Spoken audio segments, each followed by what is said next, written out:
Ustadz, saya mau bertanya, apakah orang yang suka adu domba termasuk orang sombong? Apakah saya harus sombong terhadapnya? Apakah dia orang yang sakit rohaninya? Orang yang suka adu domba apakah termasuk orang sombong? Sombong itu kata Rasulullah menolak kebenaran dan menganggap remeh orang lain. Kalau dua perkara ini ada pada dirinya, ya sombong. Tapi kalau dua perkara tersebut tidak ada pada dirinya, maka ia tidak sombong, tapi ia berbuat dosa besar. Dia pelaku dosa besar. Maka kalau misalnya ada orang yang menyampaikan namimah kepada kita, sikap kita yang benar sudah kita sebutkan tadi, Pak. Sikap kita adalah kita berusaha untuk nasihati dia, ingatkan bahwa itu dosa besar. Jangan kita membenarkan, jangan kita menaati kemauannya, jangan. Ya. Bagaimana hukumnya memasang aplikasi di HP suami agar bisa mengetahui posisi suami?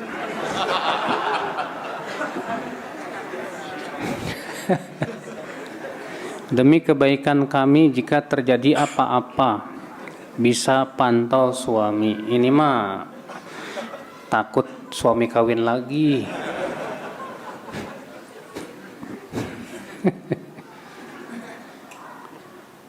Tentunya jangan sampai seorang istri ataupun seorang suami melakukan perbuatan-perbuatan yang bisa menimbulkan suudzon kepada pasangan. Kalau memasang aplikasi malah menimbulkan suudzon terus nanti sama suami. Ini kok suami saya ada di tempat ini, ngapain dia? Akhirnya gara-gara aplikasi itu mengakibatkan suudzon terus. Maka lebih baik tinggalkan, gak usah lah. Ya kan untuk kebaikan juga Ustadz, kalau terjadi apa-apa. Lah kalau terjadi apa-apa, apa kemampuan kamu? Sementara suami jauh, kamu tahu suami lagi di sana, terjadi apa-apa gimana? Apa yang kamu lakukan? Udah tawakal aja sama Allah, serahkan dia kepada Allah. Allah yang mampu menjaga suami Anda dari berbagai macam keburukan. Allah yang mampu membolak-balikan hati suami Anda. Maka serahkan aplikasinya kepada Allah Subhanahu wa taala. Biarlah Allah yang Maha tahu apa yang dilakukan oleh suami saya. Kalau suami saya berbuat dosa antara dia dan Allah Subhanahu wa taala. Adapun kamu sebagai seorang istri, jangan sampai melakukan perbuatan yang menimbulkan suudzon. Karena suudzon itulah pintu terbesar yang menyebabkan retaknya hubungan suami istri.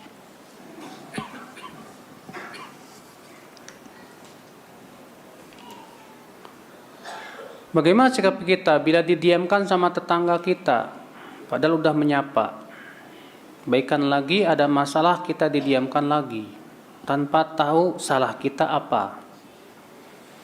Kalau kita didiamkan sama tetangga, padahal kita sudah sapa, kita salam, Pak, itu tidak memberikan mudorot sama sekali buat kita.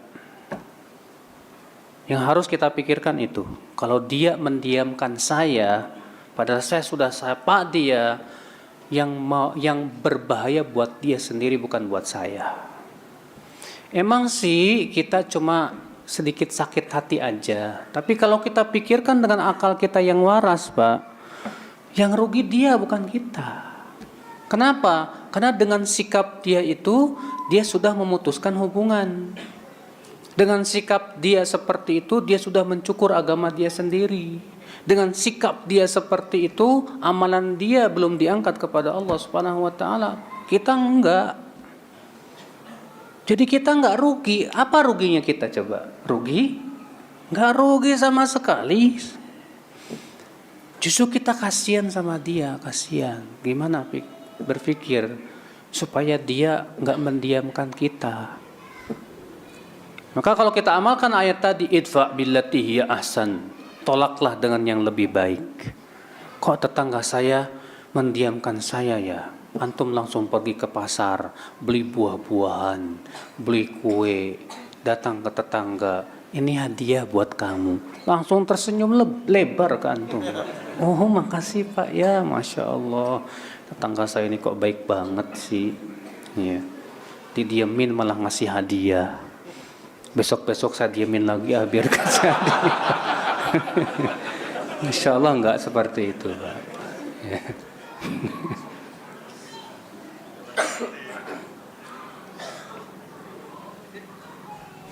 Bagaimana menyikapi atau menasihati agar tidak tersinggung apabila seseorang yang kita hormati lebih tua atau orang tua curhat dengan berujung menggibah orang lain atau saudara sendiri karena beliau merasa tersakiti. Bagaimana taubat dari dosa gibah tersebut?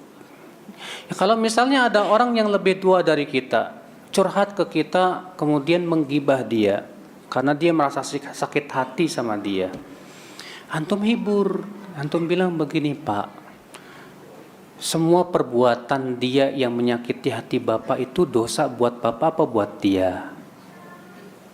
Ya dosa buat dia. Bapak dosa enggak dengan seperti itu? Ya saya enggak dosa. Bapak dapat pahala enggak? Oh iya, Bapak dapat pahala. Karena dia yang menyakiti hati Bapak, dia sudah mentransfer pahala kepada Bapak. Tapi kalau kita gibah dia Pak, kita sama-sama transfer lagi pahalanya ke dia. Jadi satu sama. Udahlah biarin aja lah Pak. Ya, ingat Pak, Allah itu tidak lupa. Allah mampu untuk membalas keburukan orang. Kalau kita serahkan kepada Allah, hanya Allah yang Maha tahu. Tapi kalau Bapak memaafkan itu lebih baik Pak. Karena jiwa pemaaf itu jiwa yang dicintai oleh Allah Subhanahu wa taala. Iya. Makanya Allah mengatakan wa an ta'fu khairul lakum. Kamu memaafkan itu lebih baik buat kamu. Iya.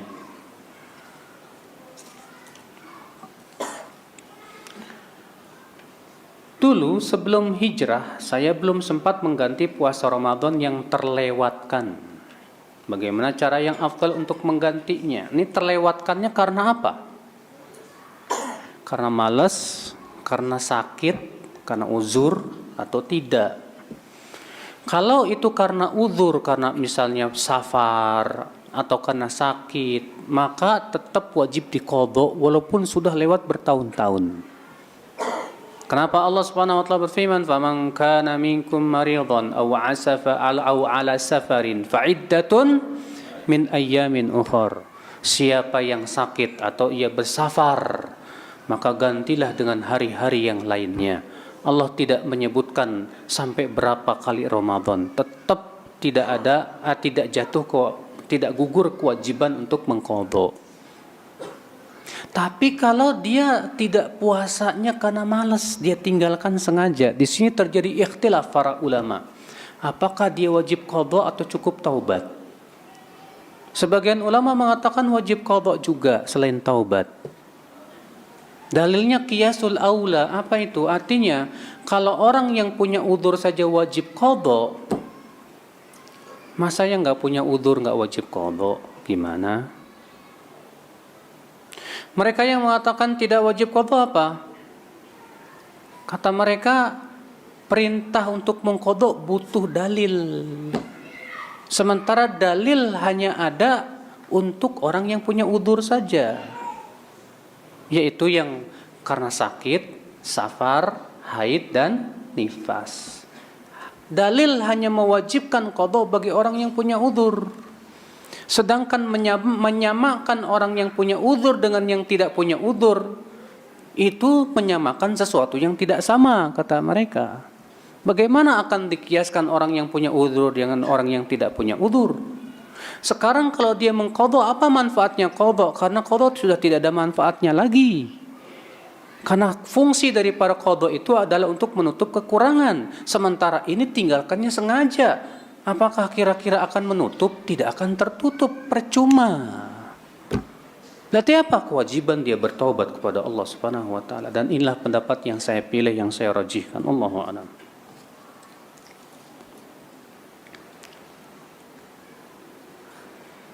Jika kita menyalurkan segala curahan hati di sosmed, boleh enggak?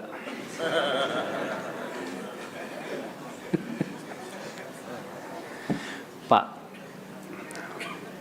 Bapak curhat kepada orang mengadukan perbuatan Allah kepada Bapak, kan lucu. Iya enggak? Yang ngasih Bapak ujian siapa? Allah. Kemudian Bapak mengadukan perbuatan Allah kepada makhluk yang tidak bisa menghilangkan manfaat dan mudarat. Apa tidak lebih baik kita hanya mengadukan kepada Allah yang bisa menghilangkan mudarat tersebut? Jadilah seperti Nabi Syuaib yang berkata, innama ashku bathi wa huzni ilallah. Sesungguhnya aku hanyalah mengadukan kesedihanku dan kesusahanku kepada Allah saja. Buat apa kepada manusia, Pak? Contohnya Ustadz, misalnya saya nggak bisa pasang parabola. Bapak justru kalau seperti itu terkesan minta-minta loh, Pak. Aduh, hari ini saya sakit, nggak punya duit buat berobat. Itu namanya modus mau minta-minta. Aduh, nggak bisa pasang parabola. Ya, hati-hati Pak, nggak usah, nggak boleh seperti itu. Seorang mukmin itu harus jiwanya mulia. Kata Rasulullah, al-yadul ulya khairum minal yadis sufla. Tangan di atas lebih baik dari tangan di bawah. Gak usahlah kita mengadukan kesusahan kita kepada orang lain. Udah cukup sama Allah Subhanahu wa taala saja. Kecuali kalau misalnya antum udah beli parabola, nggak tahu, nggak bisa caranya, antum nanya, ada yang bisa pasang parabola nggak ya? Saya bingung nih caranya nih, nggak bisa misalnya. Teman nggak punya karena tinggal di hutan.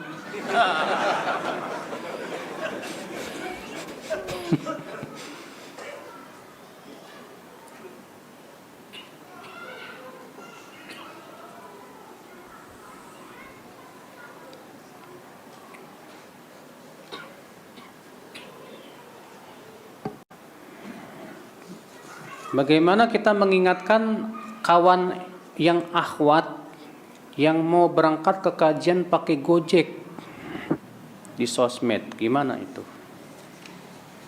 Ya, pertama kita ingatkan bahwa seorang wanita tidak boleh berdua-duaan dengan laki-laki yang bukan mahramnya. Bawakan hadisnya. Yang kedua, coba berikan solusi bagaimana caranya supaya akhwat ini tetap bisa kajian. Mungkin bisa menghubungi akhwat yang lainnya, punya mobil, punya motor. Tolong dong itu teman kita sesama akhwat yang pengen ngaji, ya. Saling tolong menolong lah, saling bahu membahu.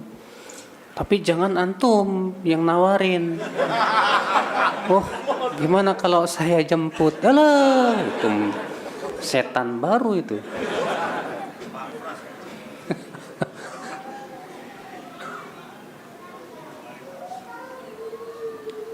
Bagaimana cara yang baik untuk mendamaikan dua saudara yang bermusuhan? Kalau tidak ada cara kecuali dengan berdusta, nggak apa-apa.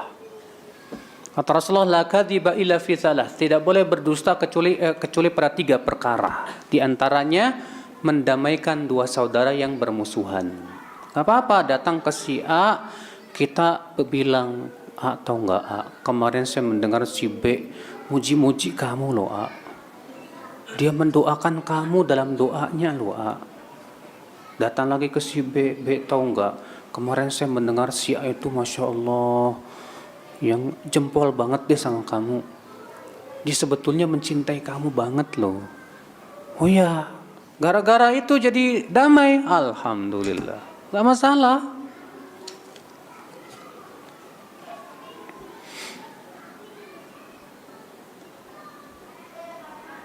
Bagaimana kalau kita kedatangan tamu dan menginap di rumah kita, tapi si tamu ini suka gibah? Bagaimana kita menyikapinya? Ya kamu kan yang punya rumah, kamu yang harus tegas dong. Bilang kepada dia, maaf akhi, rumah saya bukan tempat gibah. Apa susahnya? Kalau misalnya dia marah gara-gara itu, akhirnya apa? Ya udah saya pergi aja lah. Ya udah nggak masalah kan? Alhamdulillah selamat dari keburukan dia. Yang penting kita berusaha ingatkan, nggak boleh gibah, haram akhi. Udahlah kita ngomongin yang lain aja. ngomongin poligami yuk, jangan.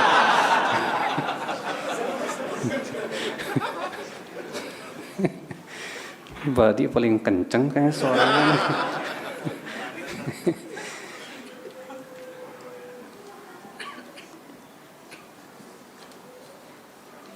Saya bertengkar dengan kakak saya, lalu pertengkaran tersebut saya ceritakan kepada ibu, paman, dan bibi. Apa manfaatnya kamu ceritakan? Apa tujuannya? Kalau tujuannya adalah supaya damai lagi, nggak masalah.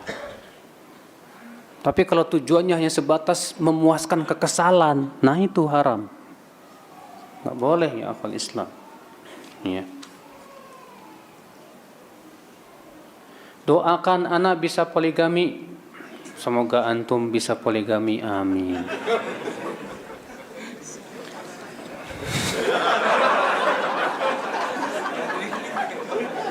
Cuma masalahnya tak malaikat mengaminkan ya Pak ya. Amin, dan engkau akan mendapat seperti yang kamu doakan. Ya alhamdulillah juga. Kayaknya modus ini ya. Yang nanya nih modus nih Pak.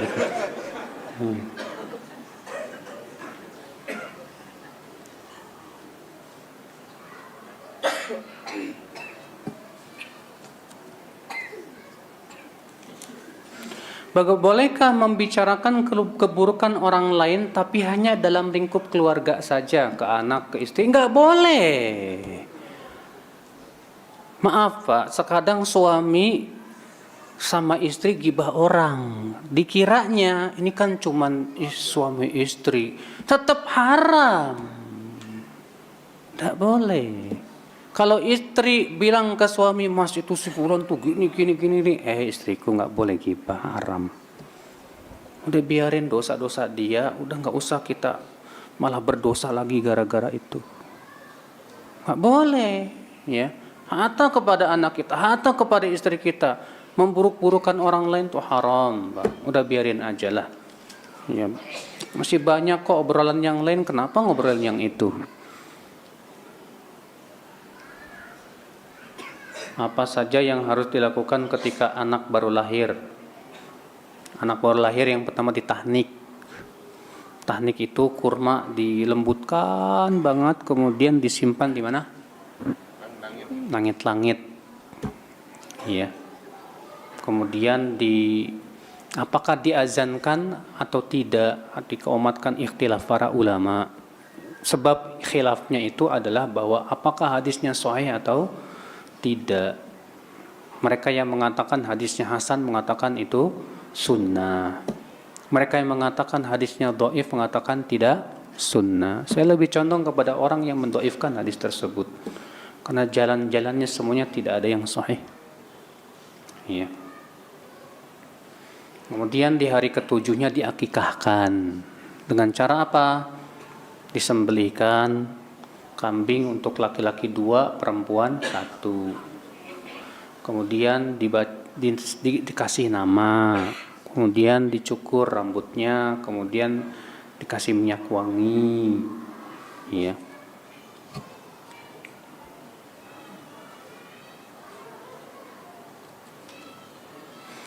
Asap pembakaran daging babi najis nggak Ustadz? Saya soalnya tadi lewat di depannya.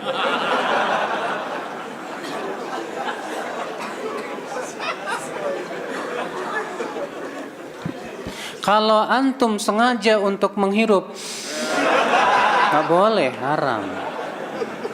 Tapi kalau lewat nggak bisa menghindar, ya gimana lagi? Seperti antum ngelewat orang yang ngerokok kehirup, ya gimana lagi Pak?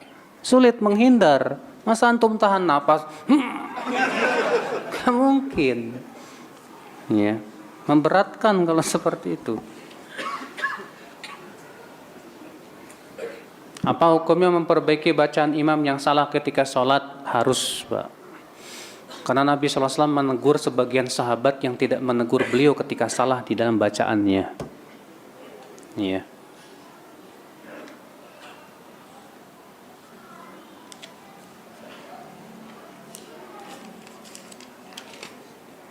Waduh, ceritanya panjang.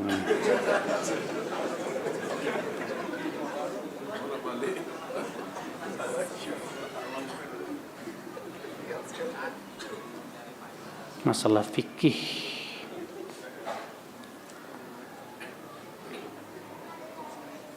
Nanti deh ya, masalah fikih ya. Menolak sumpahnya orang yang menurut kita bergibah atau namimah padahal ia seorang muslim, apa tidak juga termasuk orang yang suuzon ya Ustadz? Masalahnya kan Pak, sumpahnya dia itu dalam rangka namimah. Sekarang boleh enggak orang bersumpah dalam rangka namimah? Haram. Berarti itu sumpahnya bukan pada tempatnya itu. Makanya kan Allah mengatakan wala tuti' kulla halafin mahin. Jangan kamu menaati setiap orang yang suka bersumpah tuh. Mahin tapi hina. Bersumpah hina. Hammazin, suka menjelek-jelakan. Masya'im binamim, berjalan untuk namimah. Artinya dia bersumpahnya untuk namimah. Tetap nggak boleh kita benarkan, Pak. Ya. Karena itu sumpahnya bukan pada tempatnya. Boleh nggak bersumpah nama Allah disebut-sebut dalam perbuatan maksiat? Tak boleh. Kalau ada orang mau berbuat maksiat tapi menyebut nama Allah, boleh nggak Pak? Misal Bapak mau minum arak, Bismillah. Tuh. Haram kata para ulama. Ada orang mau nyanyi dangdutan, salam dulu, Assalamualaikum warahmatullahi wabarakatuh. Kata para ulama haram dijawab, nggak boleh. Kenapa? Karena itu termasuk mempermainkan ya zikir, termasuk mempermainkan.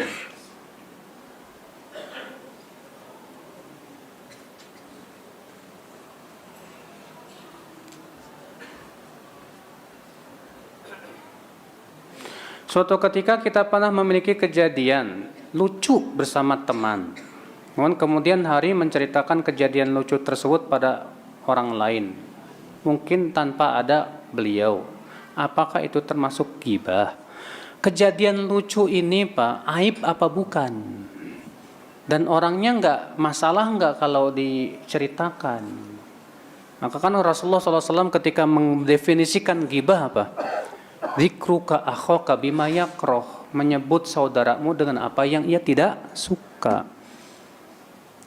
Makanya tanya dulu, saya boleh nggak menceritakan kejadian lucu ini ke teman? Kata dia nggak apa-apa, ceritain aja. Itu bukan aib kok, iya, nggak masalah. Kalau dia bilang jangan nggak usah, ya udah jangan. Ya. Oke Pak, baik, semoga yang saya sampaikan bermanfaat. Mohon maaf bila tidak bisa menjawab semuanya.